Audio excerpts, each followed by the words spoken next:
Hey, I'm James. Welcome to Game Stories, where we write games that tell stories. And in this episode, we are looking at how to make player choices matter. We want to structure at least some of the choices in our games to be such that the input the player gives us has real payoff in the narrative world. We're trying to give players the sense of dramatic agency where they feel empowered and they feel like the choices that they make have real consequences to the story that we've written for them.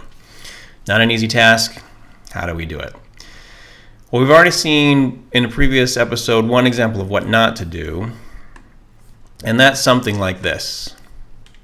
If we say, a wizard appears in a flash of light and invites you on a magical adventure, and then give the players the option to do it or not. If they say no, and we say something like, you think about not going, but then you decide to go anyway. This is what I call strong-arming the player. It means they made a choice, we gave them a choice, they made it, and then we took the choice away again as if it didn't matter at all. So a couple things about this, one in particular. If you want players to go on a quest, probably the best thing to do is just start them on that quest and give them their first choice as something that actually matters to that quest. If you don't want them to opt out, then don't give them the choice to do it.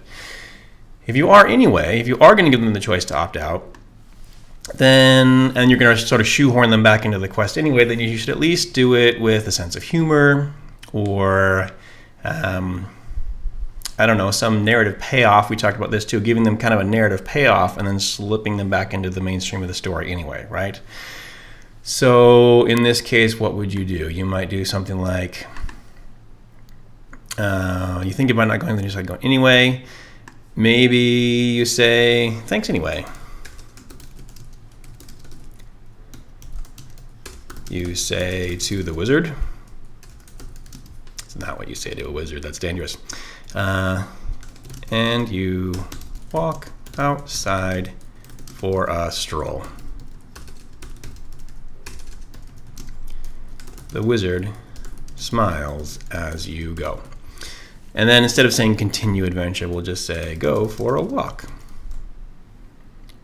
So this is it. This isn't a perfect solution. It's still basically strong arming, but I think it's at least a little bit of a sleight of hand. We've given the players a genuine opportunity to say no to the adventure, and then we've let them go for a walk, which is going to go to the same passage as continue the adventure, right?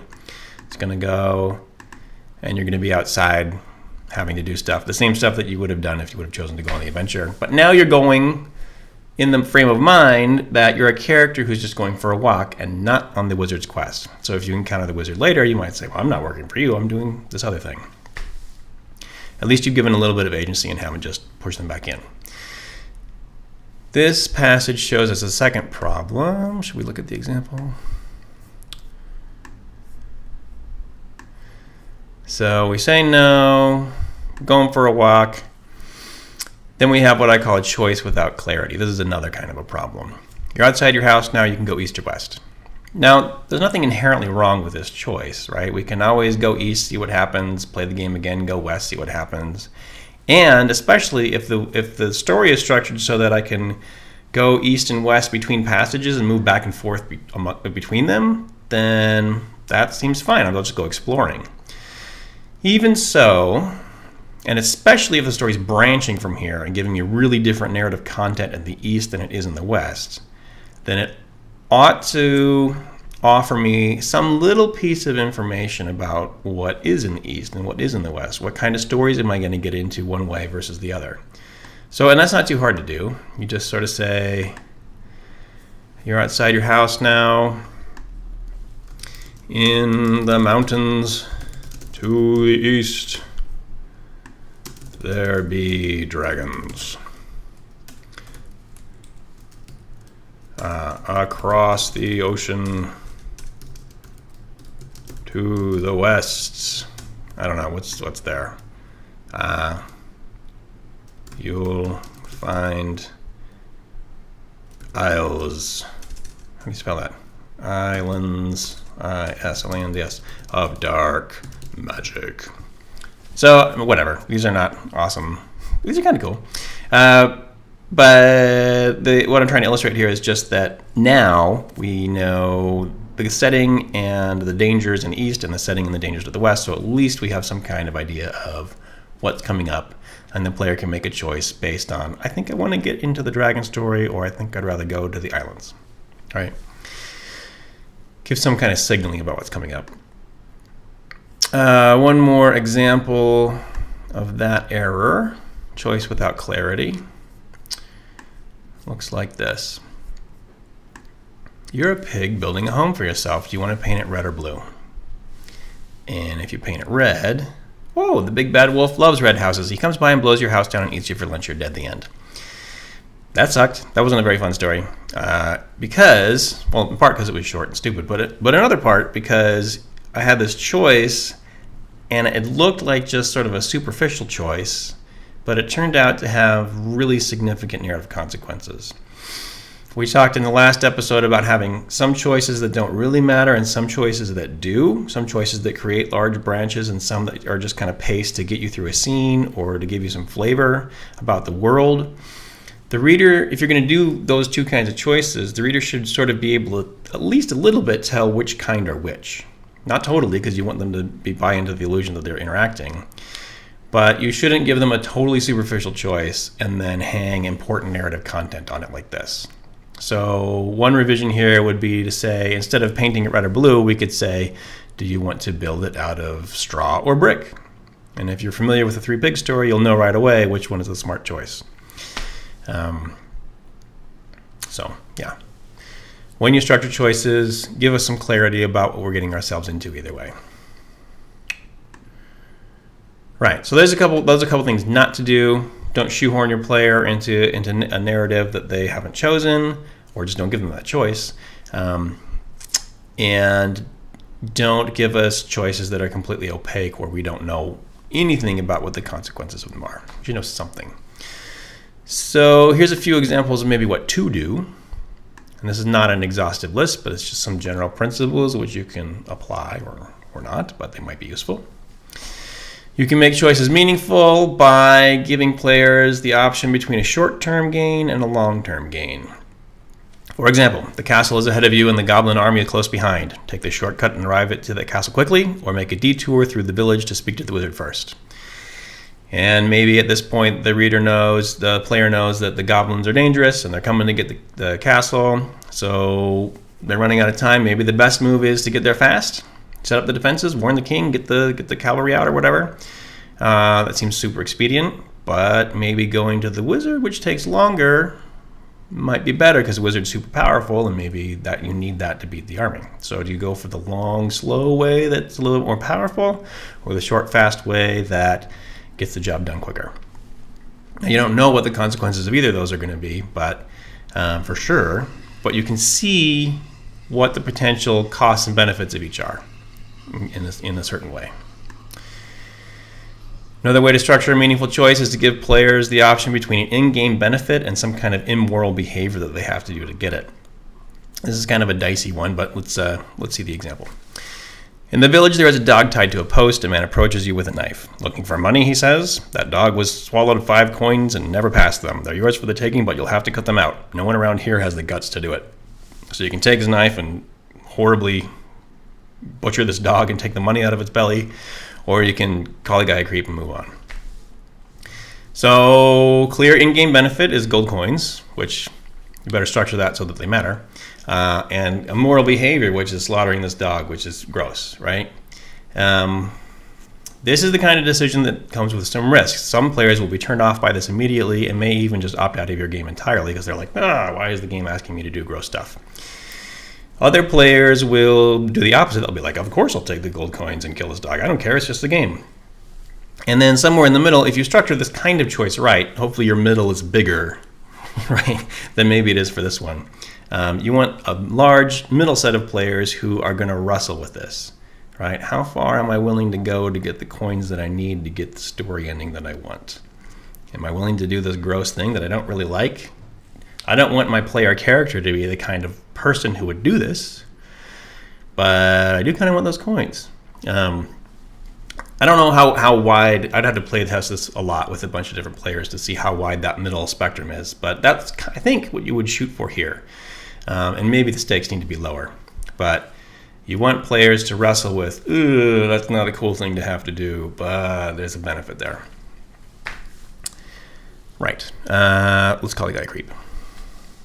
Another way to structure a good meaty choice is to give a sort of risk-reward analysis. Like this. In the caverns beneath the castle, you approach the lair of Gordy the King's dragon, who is sleeping on a box of magical weapons. Do you wake the dragon and maybe get the weapons, but maybe get burned alive, or do you keep walking? Simple risk-reward, right? I can keep going and not get burned, but not risk the benefit of getting the good stuff, or I can just go for it and get the power. So, no, let's keep walking.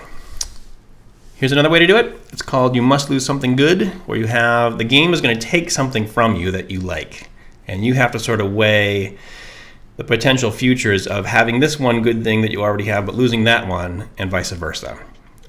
No spoilers, but if you do play Telltale Games, The Walking Dead Episode 1, which I highly recommend, you might encounter something like this.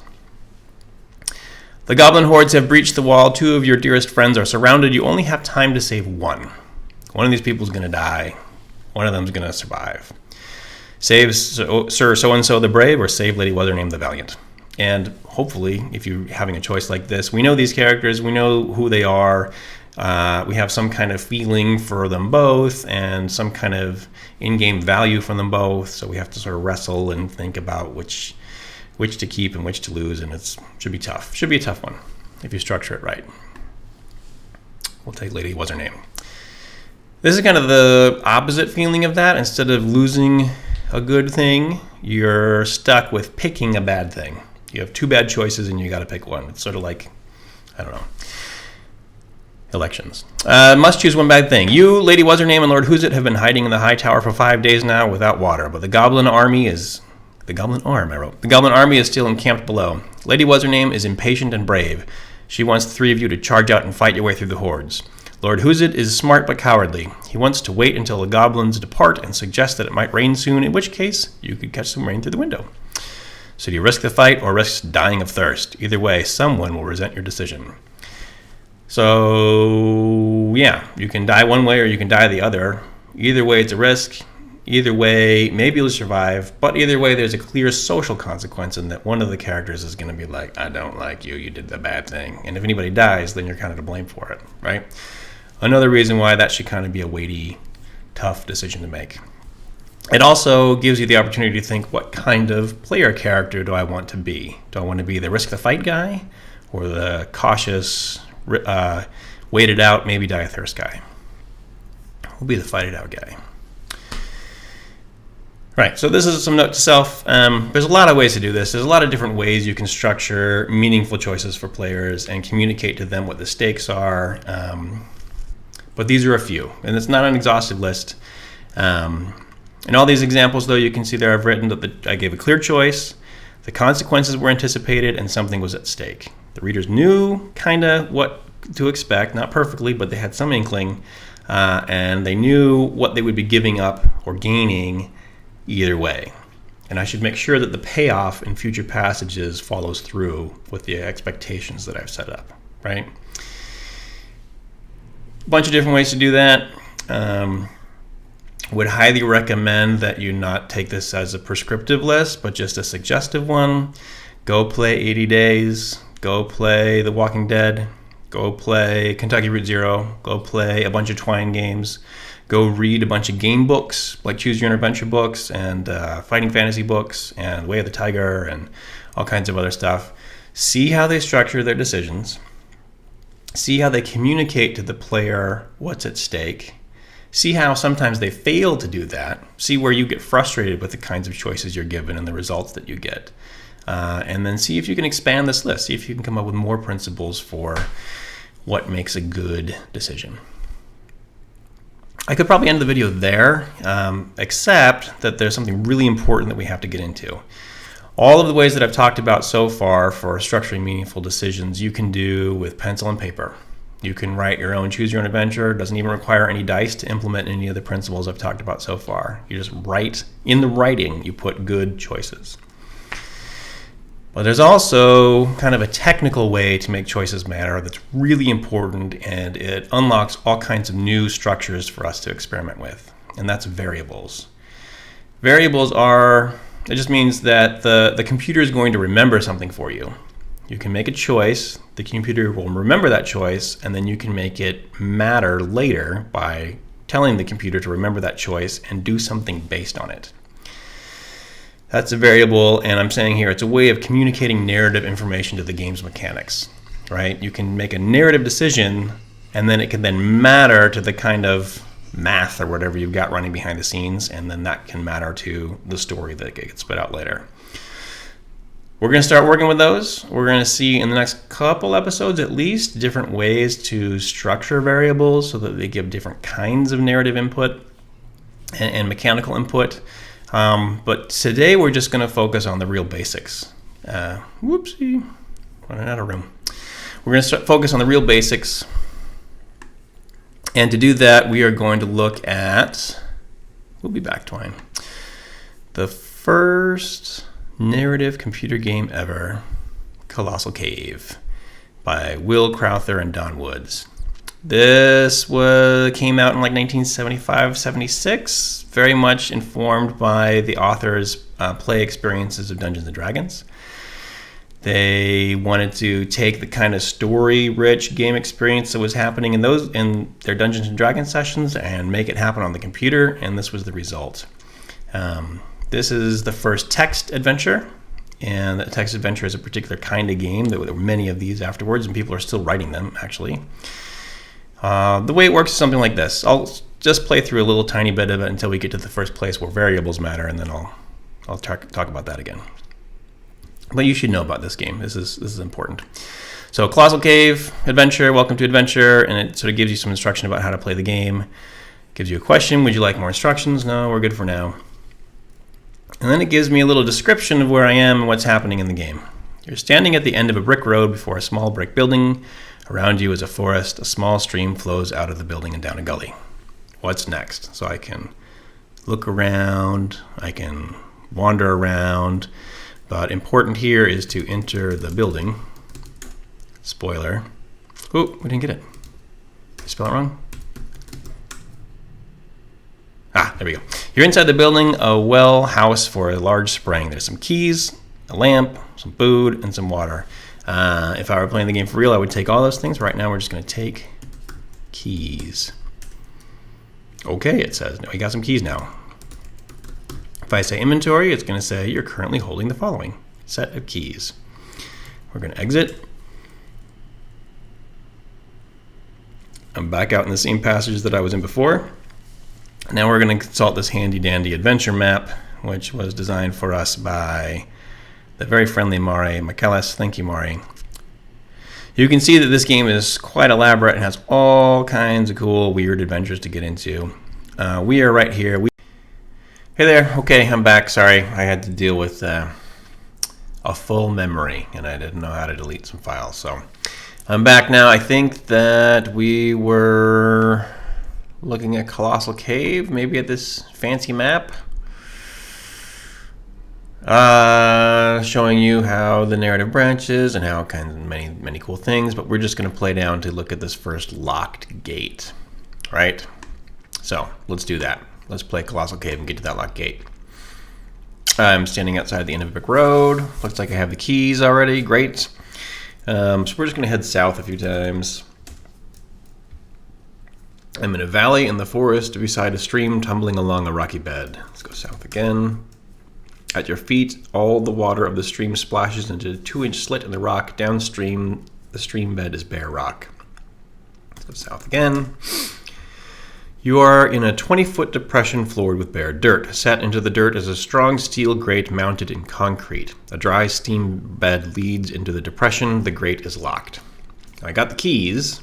If I didn't have the keys, I wouldn't know what to do here, and I'd go all the way back to the house and pick them up, come back. But because I have them, I can say open, lock. Oh no, come on. Open, great. There we go. Yeah, it was already unlocked.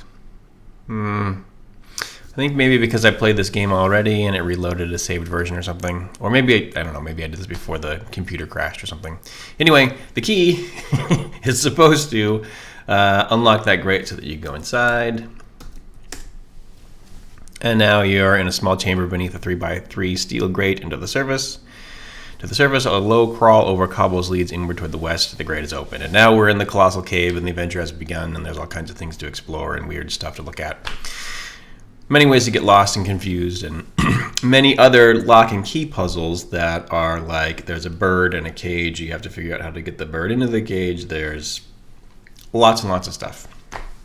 If you remember back to when I was talking about linear narratives, and I showed the example of what was the name of the game? We were a janitor for this corporation, and we had to get a blue key card to get up the elevator. But to get the key card, we needed to turn on the light. But to turn on the light, we needed to change the light bulb. So you get the light bulb, change the light, get the key card, go up the elevator. Right? That's the same kind of thing. That is a point-and-click adventure doing the lock and key narrative structure, just like Colossal Cave did. And in fact, the point-and-click adventure is sort of the ancestor of the text adventure here. They just added more and more graphic interface. Do we need to do anything else with Colossal Cave? I don't think so. Although I did want to show you this. If you're really interested in this kind of interface where you have to type the words that get the game to do what you want it to do, you can work with Inform 7, I think is the latest version. Inform7.com is where you can download a program similar to Twine, a little bit deeper than Twine. But it's designed not for making branching narratives so much as it is for making interactive fiction, which is what this is called. Text adventures and interactive fiction. So if you think you might want to make the next awesome Colossal Cave, that's kind of the program to go with rather than Twine. But we can do stuff like this in Twine. One more thing before we show you how. This is Action Castle. It's a parsley game. It's like the party game equivalent of an adventure, of a text adventure. And in it, there's a sort of a map that shows you all the locations in the game. And then each location, like you can see, Cottage is where you start. Has a description. You are standing in a small cottage. There's a fishing pole here. Exits are out. And then it also has a little text that says, if someone looks at the fishing pole, it'll say, the fishing pole is a simple fishing pole. Sometimes there are interactive descriptions, like at the fishing pond. It says, you're at the edge of a small fishing pond. Exits are north. And then this is a note to the GM player. The player can catch a fish if he has the fishing pole. There are fish in the pond, and the player can only catch one. The fish cannot be eaten. It's raw. So the way this a parsley game works, and by the way, these are written by Jared Sorensen from Memento Mori. I'll put a link somewhere, either in the syllabus or in the show notes. The way that Action Castle and other parsley games work is it's like one person will have this sheet and know all of the information and will play the role of the computer program. And the other players will be giving orders to the computer program, which then they have to interpret. So you may say, go out of the cottage, and then the computer player will describe the garden path and what's there. And you may say, go south, and you'll go south to the fishing pond, and someone will say, catch a fish, and the computer player will say, you do not have a fishing pole. So they'll have to go back to the cottage and pick up the fishing pole, go back to there, and catch the fish. The first major lock in this game is at the drawbridge, where there's an angry troll, and there's a few possible approaches to the troll. One is to go climb this tree and break off a branch and hit him with it. And the other is to get the fishing pole, catch a fish, and feed him the fish. I won't tell you which one works in case, you're going to some kind of cool party where they're playing Action Castle. But I just wanted to show you. This is kind of a fun way to do this. And not a bad system for a first effort at this kind of game. If you're thinking about making your own in Twine, maybe look at a couple of parsley games to see how they're structured and think of your own and implement it in Twine. So anyway, to do this kind of stuff, you need a variable. Let's make something new.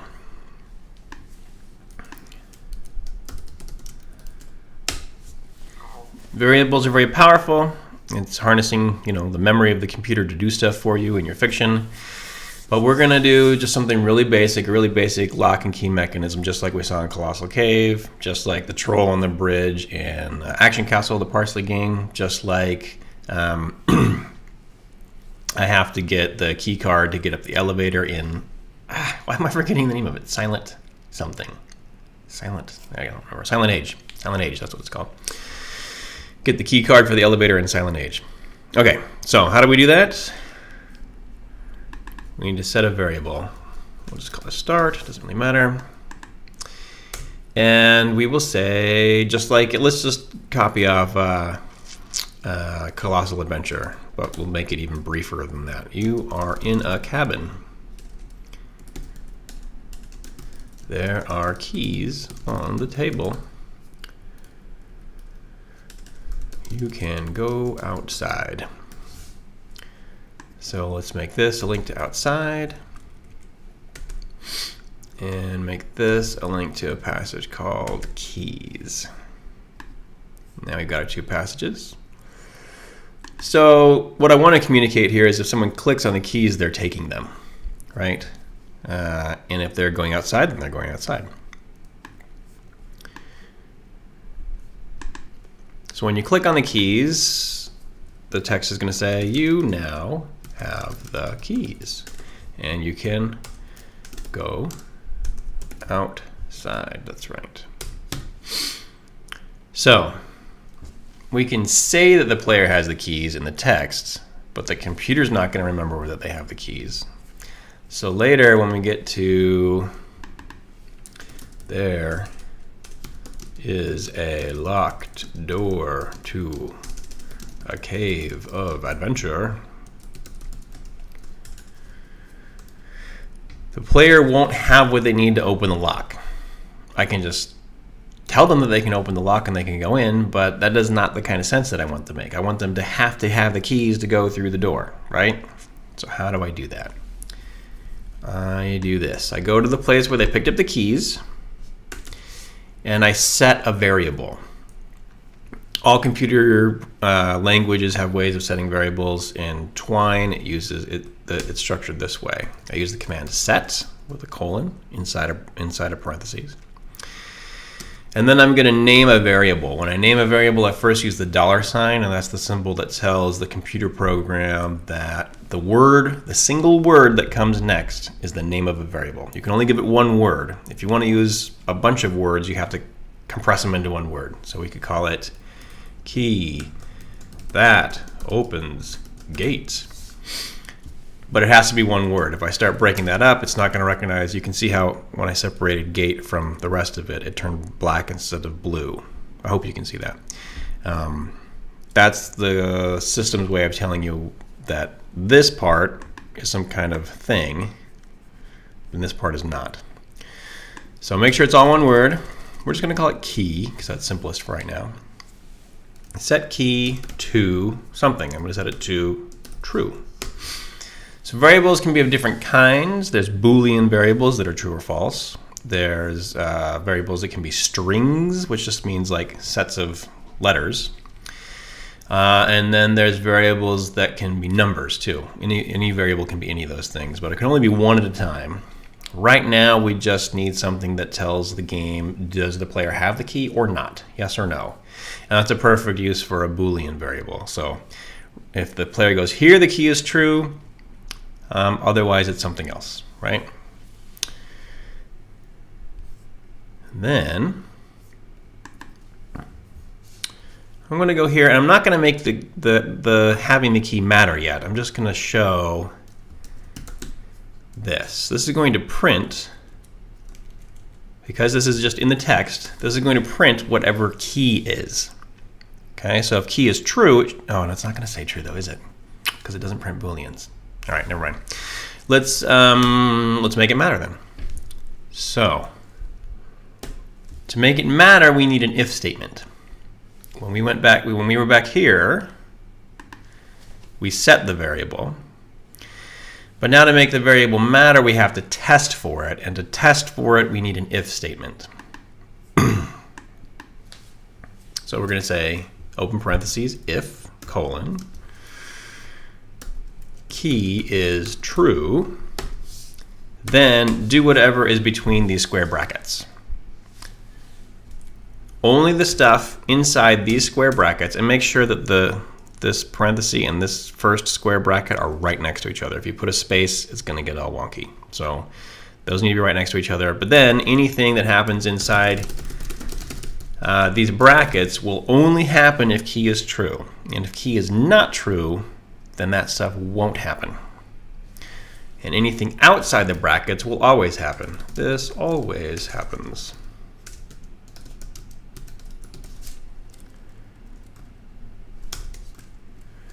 This is only here if key is true. All right?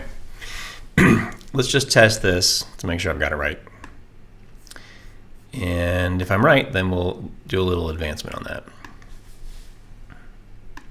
You were in a cabin. There are keys on the table. You can go outside. If I go outside, it says, there is a locked door to a cave of adventure. This always happens. And if I go back to the beginning, there are keys on the table. You now have the keys. Go outside.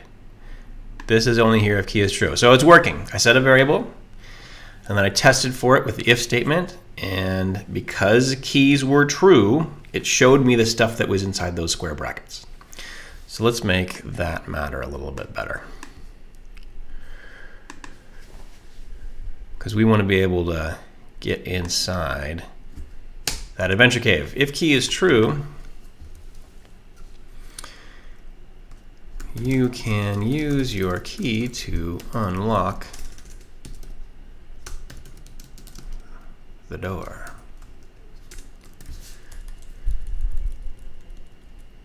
And we're going to make unlock the door a passage. And the link to this passage is, again, it's only because it's inside, because it's in between this bracket and this bracket, and that follows this if statement. This link will only appear if key is true. It'll still draw the line for me on my blueprint, but the player won't see it unless they have that key. What if they don't have the key? What if they don't have the key? Then let's just say, go back to cabin. And remember, cabin is called start. So we're going to do this. We're going to put a pipe and put S-T-A-R-T. So now, I don't know if you remember this last time I showed it. This is the word that will be the link in the passage. Then there's this little pipe, which is shift backslash. And then this is the passage name that the link will go to. But what if I want a piece of text to play only if key is not true? Well, there's a number of ways to set that up. Because I already have this if statement, I can say this, else. Else means you already have an if statement, but it didn't work. It's not true. If blank is the case, well, it wasn't. Whatever it was is not true, so then do this. If key is true, then this happens. Otherwise, make this stuff happen. Make whatever is inside these brackets happen. Right? So what should we say if key is not true? We'll say, oh, geez. Should have brought the key.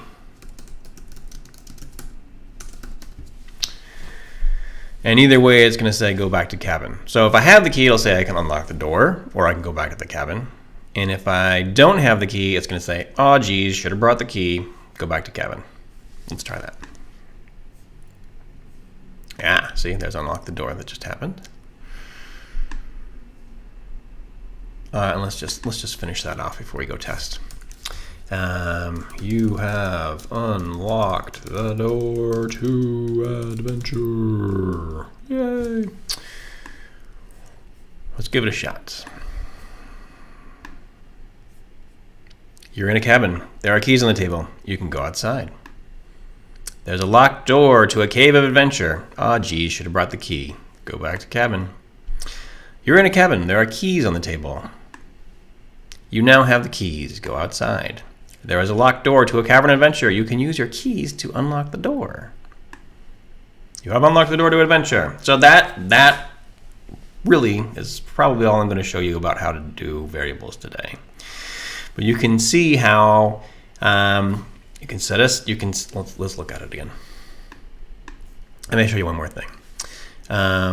You can set a variable with this language inside parentheses, set $, name of the variable to true or false.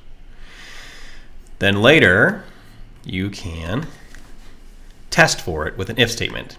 Parentheses, if, $, name exactly the same name of the variable, spelling must be correct, caps must be correct, and exactly the same, is true. Immediately a square bracket. Everything in between these two square brackets will happen if it's true, and you can use the else. If that's not true or that's not the case, then everything in between these square brackets will happen. And you can put passageways in here and any other kind of stuff, right? Anything that you put in between these two square brackets will only happen if that's true, and anything in here will only happen if it's not. All right. So you can imagine how, building on that, you could restructure that scene from Silent Age, right? Where you have to go up the elevator. And the elevator will only work if $blue key card is true. Otherwise, it'll say something like, I need a blue key card. And you can go into the break room or the janitor closet, and you can say, if light bulb is false, it's dark in here, right? Else, you can see everything that's in the room. And then you can also say things like, you can see everything in this room, including the blue key card, right? So in other words, lock and key, variables that are true and false, and then you test for them. When they're true, they open up new narrative content. I want to show you. Yeah, let's just do one more real quick thing, and then I'll turn you loose to go make stuff. This is not necessary to know, but it can come in handy. You'll notice that, I'll grab the keys, I'll go outside. See all this white space? If you don't like that white space, there's a way to get rid of it. What this is all of the lines from the code that we put in this passage. If you wanted to tell the computer, don't use the white space from those lines of code, then you can just surround it in some squiggly brackets. And I'll show you what I mean by squiggly brackets. So here's where the code starts. I can just say one of these guys. It's the shift square bracket button. All the way down to here. See how it just turned blue? Everything between those brackets, don't pay attention to the white space at all. Okay? Let's just see how it looks different now when we play it. Play, go outside. See how it compressed everything? Oh gee, should have brought the keys right. It's all right up against each other. Go back to the cabin, get the keys, go outside, and it's all pressed up against each other. So that's just you don't have to do that, but you may later want to mess with the layout and how the text presents itself. You don't want big gaps if there's going to be lots of code, so it's good early on to learn how that works. Assignment. The next thing you need to play with is variables. Try to create something like Action Castle, which is a really simple game of go to a place, collect items, use the items, and if you use the item in the right place, certain things will unlock.